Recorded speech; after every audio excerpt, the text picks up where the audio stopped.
You know, God is the perfect timekeeper.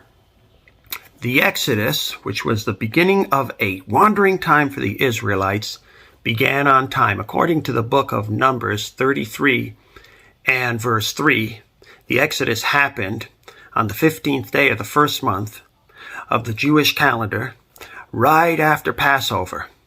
And then the Israelites would end up wandering for 40 full years, according to the prophecy given in the book of Numbers 14:34, where we see the day-year prophetic principle. Now, during this wandering time, God would provide the Israelites with manna, bread from heaven. And you could read about that in the book of Exodus, chapter 16. Now, that manna was a foretaste of the fullness to come. According to the book of John, chapter 6, 31 to 35, that manna actually represented Christ. And Christ says in John 6:35, I am the bread of life. Well, right now on this side of eternity, our faith experience of Christ is like that manna. By faith, through the working of the Holy Spirit, we receive Christ, our daily bread.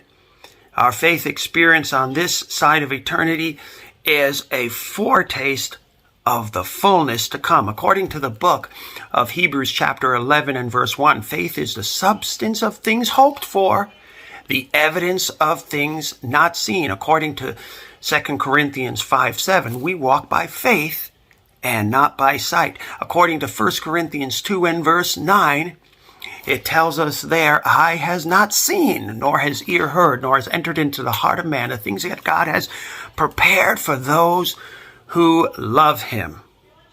Jesus says in the model prayer of the book of Matthew 6 and verse 11, he says, give us this day our daily bread. We need our daily bread, the bread of life, Christ, every day. According to the book of Romans, chapter 8, 24, and continue on from there, we read, and I'm paraphrasing, that we were saved in this hope, but hope that is seen is not hope. For why would someone hope for what they've already seen? But if we hope for what we do not see, we await for it with eagerness. And then it continues to talk about prayer. We don't even know how to pray as we ought, but the Holy Spirit intercedes with sighs that are too deep for words. And God, who reads the heart, knows the mind of the Spirit that intercedes on behalf of the saints in accordance with the will of God.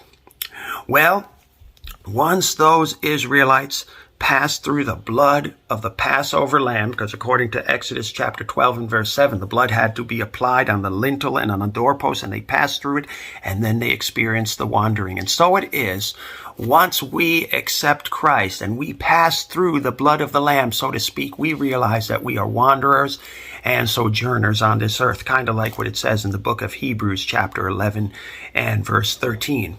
Well, once 40 full years had passed, to the day, on the 15th day of the first month, 40 years later, when the wandering was over for the Israelites and they experienced the fullness of the land, the manna ceased, according to Joshua chapter 5, from 10 through 12. Well, if you want to hear more about this, see my sermon, Manna Time.